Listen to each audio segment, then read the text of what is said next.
हमारे साथ अब फॉर्मर एमपी और स्वाभिमानी शिटकारी संगठन के फाउंडर प्रेसिडेंट राजू शेट्टी जुड़ चुके हैं। राजू जी नमस्कार, शुक्रिया आपका साथ देने के लिए। आपकी लेटर पढ़ी हमने जो आपने लिखी है पीएम को और मिनिस्टर्स को एथेनॉल को लेकर। ऑफ कोर्स काफ़ी ज़्यादा कंफ्यूजन रही है एथेनॉल को लेकर कि क्या गाड़ियों पे इम्पैक्ट आता है। काफ़ी सारे तबकों से यहाँ पर इसके बारे में क्वेश्चन मार्क्स भी लगाए गए हैं। किसानों के लिए ऑफ कोर्स ये काफ़ी पॉजिटिव रहा है।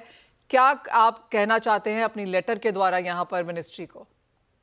नहीं, मैं केंद्र सरकार को और खास करके पीएम जी को लिखा है कि इथेनॉल पॉलिसी के बारे में कई लोग उल्टा सुल्टा भ्रम पैदा कर रहे हैं। गाड़ियां खराब होती है बाकी लेकिन जहां तक मैं भी गाड़ी इस्तेमाल करता हूँ और ब्लेंडेड डीजल इस्तेमाल करके ही गाड़ी इस्तेमाल करता हूँ। पेट्रोल भी होता है लेकिन ये कोई ज्यादा फर्क नहीं पड़ता है। लेकिन इथेनॉल ब्लेंडिंग करने के बाद ऐसा तकरीबन 45,000 करोड़ रुपए, 90,000 करोड़ रुपए पिछले 3 साल में किसानों को मिल चुके हैं। हर हर साल अगर 30-35 हजार करोड़ रुपए किसानों को मिलते हैं तो अ, इसका मतलब यह है कि खास करके हमारे देश में शुगर सरप्लस होती है, वो एक्सपोर्ट नहीं हो पाती है। तो शुगर का उत्पादन कम करके अगर इथेनॉल का उत्पादन होता है तो गन्ना उत्पादन किसानों को फायदा पहुंचाता है। अगर हमारे पास सरप्लस मेज होता है, बाकी जो पीडीएस के तहत जो फूड ग्रेन्स होते हैं, वो उससे हम इथेनॉल बनाते हैं तो एक पॉलिसी है ना। और हमारे विदेशी चलन हम उसकी उसमें सेविंग कर रहे हैं। रुपया मजबूत करने का जो सरकार का प्रयास है, वो प्रयास इसी से साबित सहज सफल हो सकता है कि अगर हम कम से कम क्रूड ऑयल इस्तेमाल करें, इंपोर्ट करें। इसलिए ये पॉलिसी ठीक है, लेकिन जी। जिन लोगों को क्रूड ऑयल इंपोर्ट करने में इंटरेस्ट है, उसमें कमीशन मिलता है, पैसा खाने को मिलता है, वो लोग बवाल खड़ा कर रहे हैं कि इथेनॉल पॉलिसी से नुकसान हो रहा है।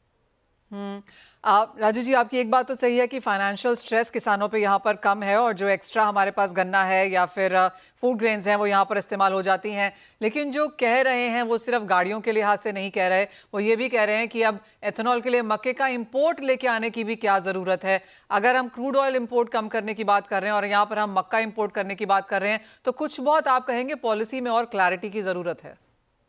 नहीं, मक्का इंपोर्ट करने के लिए हम भी विरोध करते हैं। हम उसको सपोर्ट नहीं करते हैं। जी। इस देश के किसानों को एमएसपी बढ़ा के दे दो, मेज उत्पादक किसानों को, खास करके ये सब ड्राई एरिया में खेती करने वाले किसान है, वो उनको दे दो। आपकी जो जितनी भी आवश्यकता है उतना मक्का वो उत्पादन करेंगे, इंपोर्ट करने की कोई आवश्यकता है नहीं। हम्म। राजू जी, काफी सारे एमएसपी पर हमने यहाँ पर हमेशा एक स्ट्रॉन्ग हाँ आते हुए देखिए कि एमएसपी बढ़ रही है, बहुत अच्छी बात है। लेकिन बहुत किसानों को तो वो एमएसपी मिलती भी नहीं है। कैसे देखते हैं आप ये चिंता यहाँ पर आती हुई? इतने सालों से एमएसपी यहाँ पर लग चलती जा रही है लेकिन माना जाता है कि सिर्फ शायद 18-20 किसानों को ही एमएसपी यहाँ पर मिल पाती है। राजू शेट्टी जी यहाँ पर डिस्कनेक्ट हुए हैं लेकिन उनको फिर से जोड़ने की यहाँ पर कोशिश करेंगे क्योंकि काफ़ी इंटरेस्टिंग चीज़ उन्होंने हमें कही कि किसानों के लिए अच्छा है क्योंकि फाइनेंशियल स्ट्रेस यहाँ पर कम होता है। दूसरी बात, जैसे उन्होंने कहा कि मक्का इंपोर्ट करने के फेवर में वो भी नहीं है और चाहेंगे वो भी यही कि यहीं पर एमएसपी बढ़ा के किसानों का ही फायदा होता हुआ हम देखें। तो वो of course couple of positive points यहाँ पर आते हुए नजर आए। और जैसे वो कह रहे थे कि हाँ गाड़ी यहाँ पर सब यूज़ करते हैं और शायद ही कोई बहुत बड़ा इम्पैक्ट या डैमेज हमने कार्स में आता हुआ देखा हो, वो ऑफकोर्स काफ़ी सारी स्टडीज़ हैं जो हमने यहाँ पर बनते हुए देखी भी हैं। जहाँ तक प्राइसेस की बात है, हमने लगातार देखा है अंतर्राष्ट्रीय बाजारों में, भारतीय बाजारों में चीनी के प्राइसेस यहाँ पर कंट्रोल्ड रहे हैं। मक्के के भावों में ऑफकोर्स यहाँ पर बढ़त देखने को मिली है भारतीय बाजारों में। अंतर्राष्ट्रीय बाजारों की जहाँ तक बात है वहाँ पर कुछ गिरावट ही देखने को मिली। सोयाबीन भी इसका एक एग्जाम्पल है, भारतीय बाजारों में भी एमएसपी के नीचे, अंतर्राष्ट्रीय बाजारों में भी एक ग्लट वाली सिचुएशन है। तो काफ़ी सारी जो agriculture commodities as of now बनती हुई नजर आ रही हैं, वहां पर हमने एक प्रेशर लगातार मार्केट्स में बनता हुआ देखा। वंदना, आपने वो चर्चा सुनी, कैसे देखती हैं आप ये काफ़ी सारी कमोडिटीज जिसका हमने यहाँ पर एक इम्पैक्ट बनता हुआ देखा है? काफ़ी सारी कमोडिटीज़ में एक प्रेशर है। राजू जी, आप हमें कह रहे थे कि सपोर्ट यहाँ पर मक्के के किसानों को भारतीय बाजारों में ही देना चाहिए। एक और चीज़ आपसे जानना चाहेंगे, एमएसपी लगातार बढ़ रहा है लेकिन सिर्फ 18 से 20% किसानों को ही मिल पाता है। इसका कारण जो एमएसपी गारंटी कानून है वो कानून पास नहीं हो रहा है। जो अगर सरकार खरीदती है, सरकार परचेस करने के लिए मार्केट में उतरती है, तभी किसानों को एमएसपी मिलती है। मार्केट में नहीं मिल रही है, इसलिए जो मार्केट है वो मार्केट एमएसपी के दम पे फिक्स करना चाहिए, जिस तरह से चीनी में किया है सरकार ने। चीनी में आज ऐसा है कि चीनी की एमएसपी सरकार ने डिक्लेयर करने के बाद अगर एमएसपी से कम दाम में अगर कोई शुगर मिल चीनी बेचती है तो उसके ऊपर एक्शन होता है।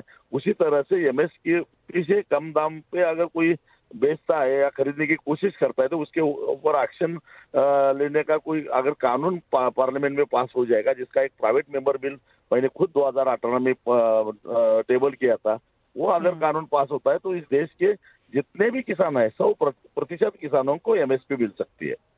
पर इसका तो विरोध करने वाले भी काफी हैं राजू जी, इसीलिए यहाँ पर ये पास भी नहीं हो पाया। आपको लगता है कुछ आउट ऑफ द बॉक्स यहाँ पर ढूंढना होगा जो यहाँ पर चल भी पाए? क्योंकि इवन एज एमएसपी है, एक तो किसानों को मिलती नहीं है, उस तरह की प्रोक्योरमेंट हमारी सरकार कर नहीं सकती, और दूसरा काफी सारी फसलें एमएसपी के नीचे हैं। आप खाने के तेल देख लीजिए, आप दालें देख लीजिए, तो काफी कुछ करने की जरूरत है। निश्चित जरूरत है, क्योंकि एमएसपी गारंटी कानून होना चाहिए। जैसे मजदूरों को सुरक्षा पैदा करने के लिए हमने मिनिमम वेज एक्ट किया है, उसी तरह से एमएसपी एक्ट अगर पास होता है तो पूरे देश के सभी किसानों को एमएसपी मिल सकता है। इसलिए पुख्ता कानून होने की आवश्यकता है, और वो नहीं हो रहा है। इसका कारण जो बिचौलिए है, जो किसान बेचता है तब दाम गिराकर खरीदते हैं, और किसानों के पास बेचने के लिए कुछ नहीं बचता तब वो दाम बढ़ाते हैं। उनके फायदे के लिए ये कानून नहीं हो रहा है। अब समझ लेना चाहिए, इससे उपभोक्ताओं का भी फायदा है, क्योंकि अगर एमएसपी गारंटी कानून पास होता है तो पूरे साल में एक जैसे दाम रहेंगे, ऊपर नीचे नहीं होंगे। ये चीनी का एग्जाम्पल हमारे सामने है। उसी तरह से एक कानून पास होना चाहिए। Point taken. राजू शेट्टी जी, बहुत शुक्रिया हमारे साथ आज यहाँ पर समय निकाल रहे थे।